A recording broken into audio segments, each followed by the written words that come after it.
Sheesh, just when we thought the Kada Scott case couldn't get any more gruesome, investigators release even more shocking details about exactly what happened. According to multiple law enforcement sources, Kada Scott was shot to death.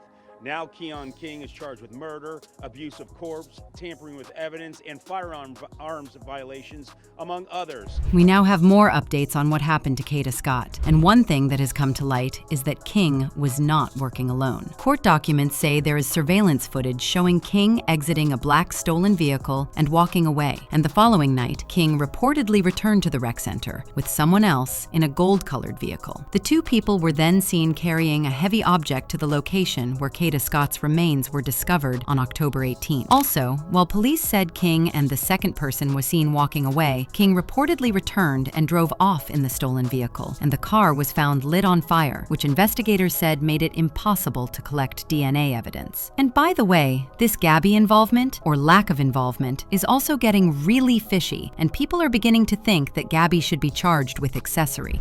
So a couple days after that, me and my best friend get on the phone, and we're basically just, talking about the Kada situation. And she says that she thinks that I should call the cops. So she was basically saying that she thinks that I should call the cops and tell them that Keon was, asking about Kada. Now, at the time in my head, I'm thinking that there was no reason to call the cops. He already turned himself in, and I felt like it would be kind of a waste of time to tell them that the guy that they already have in custody, called me and was asking about the girl.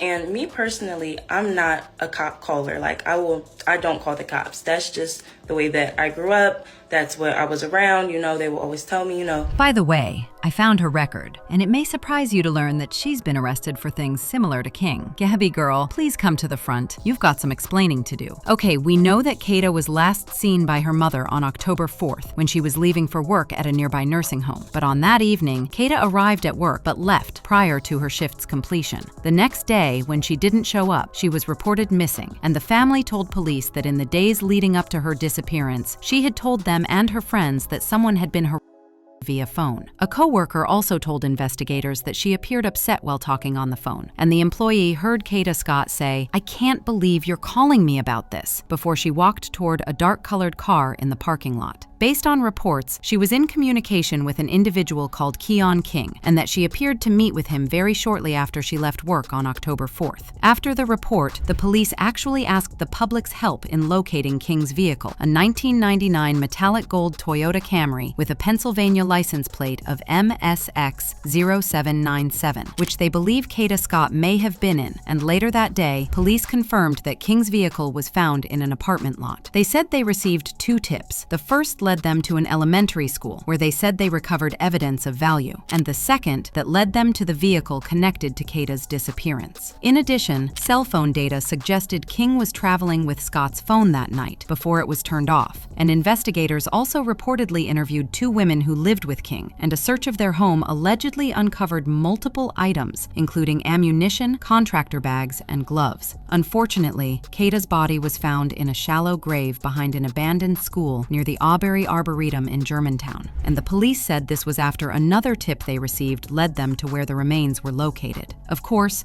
it was already weird that they found the body in a shallow grave in a place they were already searching, and when investigators were asked about details of the tip, this is what they said. So in terms of your first question about the tip, what I can share is that obviously initially we received a tip to go to a meeting last week. We received a tip to go to the Ada Lewis Middle School. Investigators did a thorough search. Essentially what the new tip was this weekend was go back. It was go back, she's there, look again, and they did give more specific details in terms of where to look. And ultimately that is what led us to her. I'm not going to say how. Obviously, we are investigating the tip, and we'll continue to do that, but the tip was more specific than the first. It was very specific to go back, and it was more specific in terms of where to look, and that is what the police did. Well, like I mentioned earlier, King wasn't acting solo after all, and there's surveillance footage showing him stepping out of a black stolen car and just walking off like nothing happened. But get this, the very next night, he's back at the rec center, only this time he's not alone. He pulls up in a gold-colored car with another person, and the two of them are caught on camera hauling something heavy to the exact spot where Kada Scott's remains were later found. Then, after they walk off, King allegedly comes back, hops into that same stolen car, and drives away. Not long after, the car's discovered on fire. Investigators say it was burned so badly they couldn't get any DNA evidence. Almost like someone wanted to make sure the truth went up in flames. But obviously that didn't work out because he was caught and charged. In all, King has been charged with unaliving, kidnapping, false imprisonment, stalking, arson, causing catastrophe, conspiracy, unauthorized use of an automobile, tampering with evidence, recklessly endangering another person, and receiving stolen property in relation to Kada Scott's disappearance. Based on court documents, Kada received a dozen calls on the night of October 4th from a phone that traces back to King. The calls began at 9:25 p.m. and continued until 10:12 p.m., according to court documents. This is the same period police say Kada Scott was arriving for work at a Chestnut Hill assisted living facility. The affidavit of probable cause says she allegedly texted King, "Kidnap me again," to which King replied, "Better be up too," followed by plans to meet later that night. The last text exchange occurred at 10:09 p.m. and said, "Call me when you hear." In court records, investigators also say cell phone data shows Kada and King arrived together in Aubrey Rec Center's parking lot next to Ada H.H. Lewis Middle School, and surveillance cameras picked up their arrival and showed the car backing into a parking spot. Then, at 10:24 p.m., Scott's cell phone stopped transmitting a signal. 24 hours later is when a Toyota Camry owned by King pulls into the rec center parking lot. Two people exited the car and were seen going to the vacant middle school. Then, hours later, court records allege they return to the car, remove a heavy object consistent with a human body, and move in a direction beyond the parking lot into the area where investigators say Kada Scott's heavily decomposed remains were found in a shallow grave. Baby, it's not clear who the person who helped King move the body is, but if there's one person people are suspecting a lot with regards to the case, it's his friend Gabby. And because Gabby herself has been running her mouth since Kada disappeared, she's given us more than enough details to suspect her. First of all, when people started questioning why she never called the police on King, she wrote, "I'm Gabby, and I want to clear some things up. For one, I did not know Kada personally. I knew her little sister. We were friends when I was growing up, but we grew apart when I was around 11 to 12. Throughout my whole life, me and Kada have probably exchanged 6 words to each other. We were not friends, just neighbors. Second, me and Keon were friends before any of this stuff happened. I had no idea about his past behavior. Before Kada went missing, Keon called me and asked if I knew her because he noticed she lives close to me. I told him that I did know her, but not personally. This was not out of the normal because Keon would usually call me to talk about girls. That was the entire conversation. We were on the phone for 29 seconds. I did not go to the cops about this information because, for one, he had already turned himself in. 2, there was not much to tell. We had a 30-second conversation where he asked me if I knew Kada. 3, y'all know how the streets are. I don't know where y'all are from, but around here, we don't talk to the cops. That's just the way I grew up. My sincerest prayers go out to Kada and her family. I pray she makes a safe return home." Gabby also did a video where she basically said the same things, including how her friend told her that she should go to the cops, but she never did. But surprisingly, after people started questioning her involvement with the case, she deleted the video and her TikTok account as well. Thank God for saves, because people had already downloaded the video. So then we hung up the phone, and then I believe she called me again with the police on the other line. So you can see, I told her, I'm sorry, I'm not talking to the cops. And yeah. Now, I can see how this could be cruel, and I do take accountability for that.